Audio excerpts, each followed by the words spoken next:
And one of the key ways they use that is racism. And therefore it was an absolute and utter disgrace to see students, black students, be racially profiled. And I'm glad to see that you fought back and would not stand for it.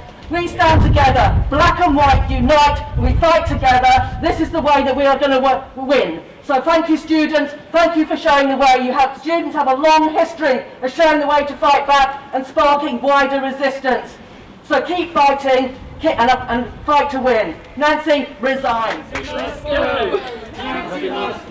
Yeah, sorry. I've forgotten her other name. There will be others. There will be a whole host of situations where black students on campus have been targeted and racially profiled by the authorities, and I want to be very clear on this. It wasn't an individual security officer that did that.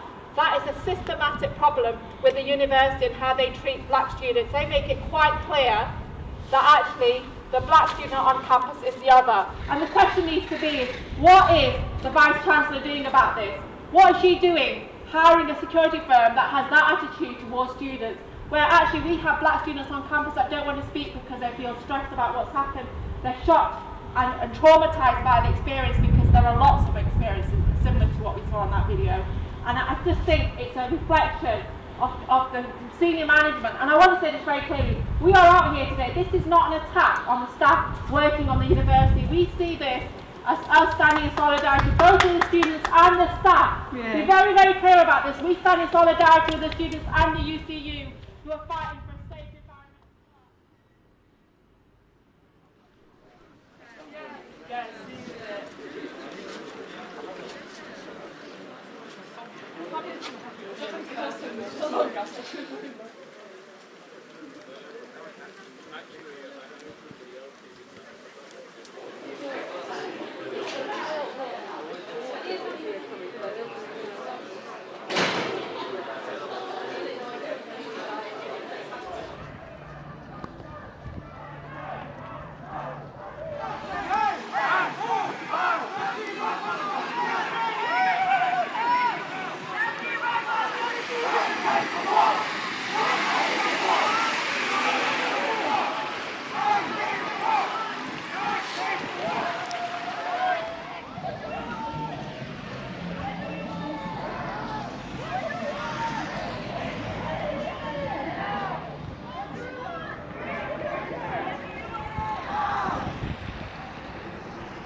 So basically, I think that they shouldn't pay like $9 grand a year just to do like online classes.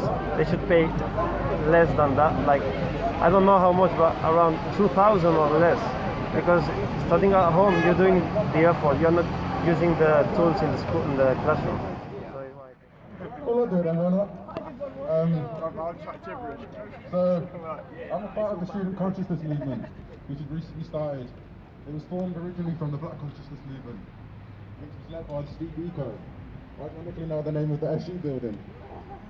Steve Biko, you may not have known of him, but he was a South African activist, and he was the spearheader of the Black Consciousness Movement, which tried to reawaken this fighting spirit inside of black people during apartheid, because they were so entrenched in their conditions that they didn't ever think they could get it any better.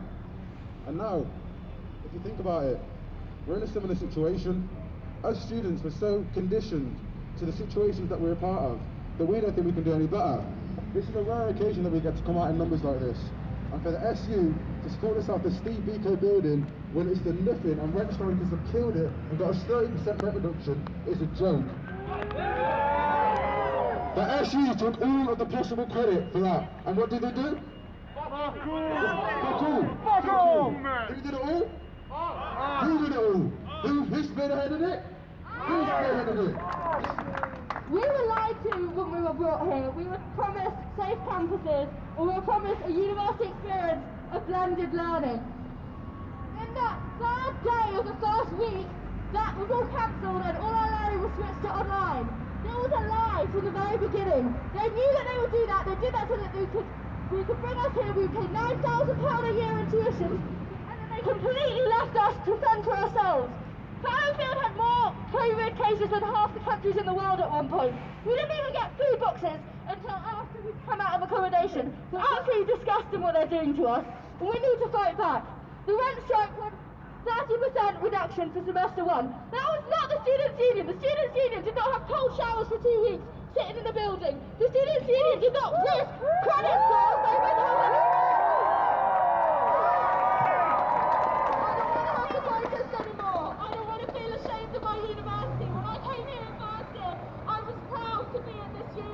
I feel so ashamed to be here right now. It's scandal after scandal after scandal, and it will continue that way until they sit down and they talk to students.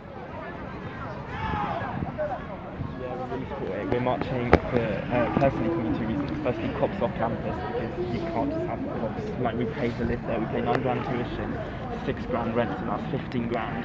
We shouldn't be police and patrol in a place where we pay to live. And we're also calling for tuition fee reduction.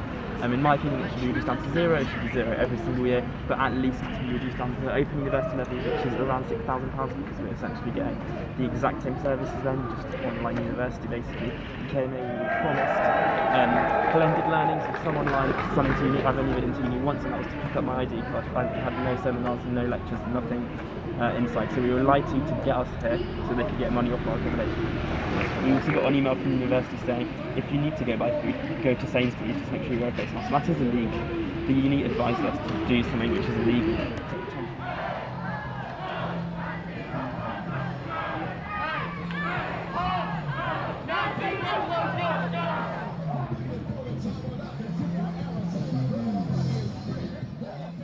It's like, it kind of doesn't need to be said really, like everyone knows what we're fucking right. The library, so I work a week now, doesn't have any fucking rules for it. You can't piss in the library, you can't drink in the library. How the fuck are you supposed to learn if you can't even get a drink of water? Like, no one of the people are feeling exploited. I'm only just, slightly disappointed that more people are feeling like this, but stuff like this gives me real hope, because it proves that people are angry, and people are willing to come out and fight the good fight, in the rain, in the snow, in the cold.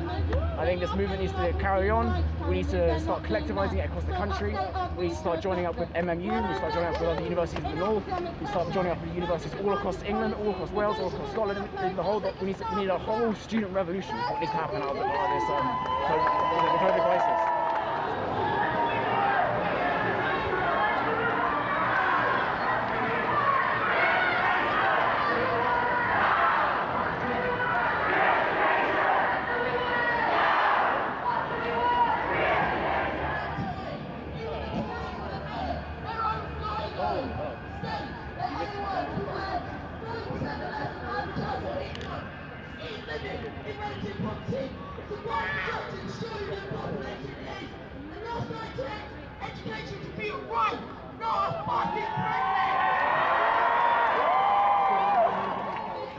This isn't new, anything that's going on here. This has been building up since 2010. You know, we had like the financial crisis, we bailed out the banks, and because of that we've had austerity imposed, we've had student fees chucked on. This is just one facet of a system-wide issue that's going on right now. As students, we've been abandoned by so many people. We've been abandoned by our unions. We've been abandoned by politicians at the moment. Even the Labour Party will come out and support us at the moment. We've been abandoned by our student unions. So fuck it, we're going to come out here and protest, and we're going to show people we're resisting. And the police obviously rattled because they got the fucking horses off. Yeah, they've been pulling people aside, detaining them briefly as well across the whole march. You know, we've shot them. and just look forward to next semester, because it's gonna pop up a whole lot more, and we're not gonna rest until the whole education system's changed. We can't have the marketisation, we can't have the commodification of education anymore. It cannot be the privilege for the rich. It has to be it's a right for everyone. Education can transform your life. Students don't deserve better, everyone deserves better. That's why it's a whole part of a system-wide response. We've had austerity. We've got the Chancellor recently starting to announce he's going to cut back even more austerity, even more pain. Meanwhile, we've got the government shipping off millions into their friends in private contracts. And it's going to corporations, it's going to the friends of people up in power. It's not going to ordinary people, it's not going to students.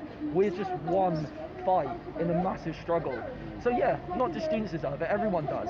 We stand in solidarity with all other groups who are struggling during the pandemic, because it's the government's fault ultimately.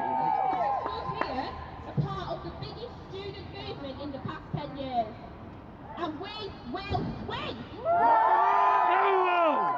let's get organised, because we say no to unis acting like businesses. We say no to the marketisation of education. And we demand that students, staff and the community are treated with dignity and respect. It has been failure after failure after failure from Nancy Rothwell and her management, from Patrick Hackett, the head of security, lobbying the Senate for £500 on-the-spot fines for any student breaking COVID, and sending the riot police to multiple peaceful protests, to Nancy Rothwell lying on national television about consulting with the victim of a disgusting instance of racism. This university has... We've been campaigning and protesting against how the university is treating students during the coronavirus pandemic, but also just in general against the marketisation of education.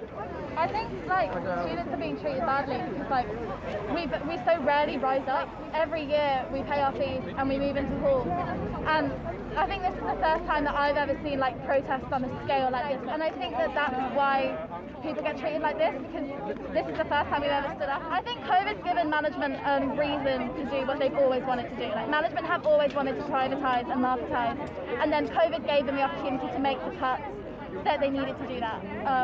So I think it's just allowed them to do what they've wanted to do for years. Ever since the introduction of tuition fees, we've started to see universities become more and more neoliberal, more and more privatised. Universities, we've seen they do turn over profit every year. They're not these not-for-profit institutions that people think they are. In 2018 to 2019, they turned over £40 million in profit.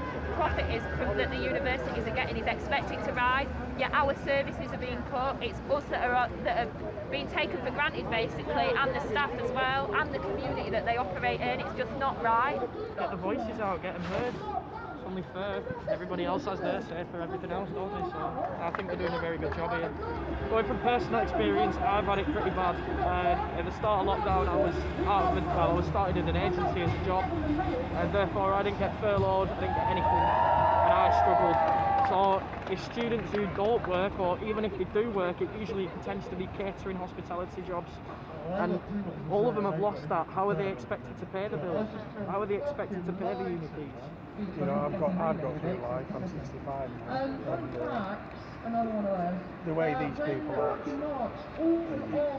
wonder how they get through life. Them being here today is breaking a lot less laws than what the police do on a daily basis. Well, that's why I disagree with you, because the police have got to here for a reason. They've got to do a job. There was no police to be anarchy, and there'd be dead bodies everywhere. Okay, so basically there was a protest in Owens Park. The protest is completely finished. I was leaving.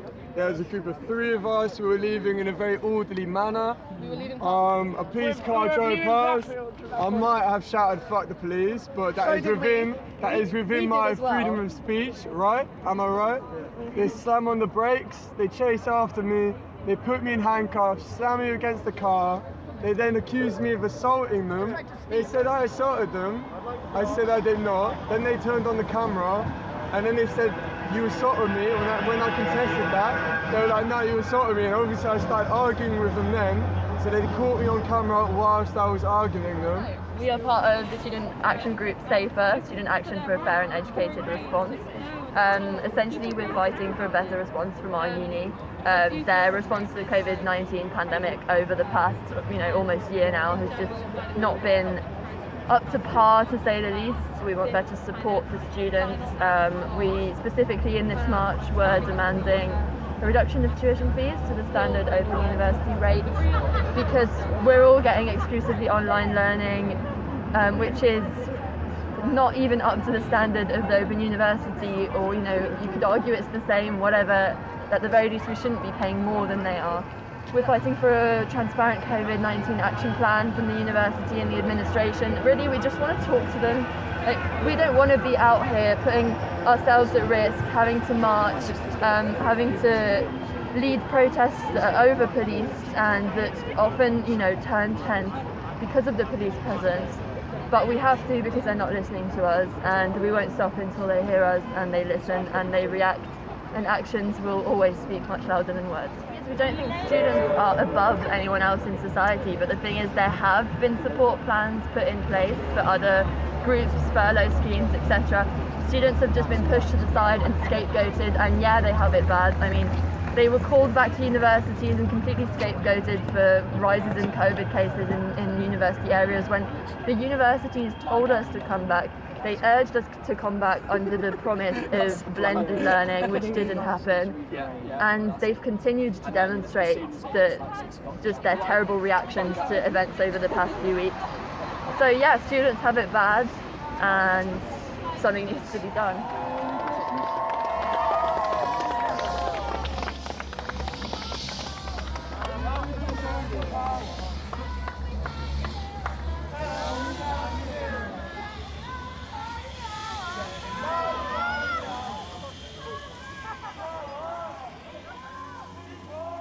This one.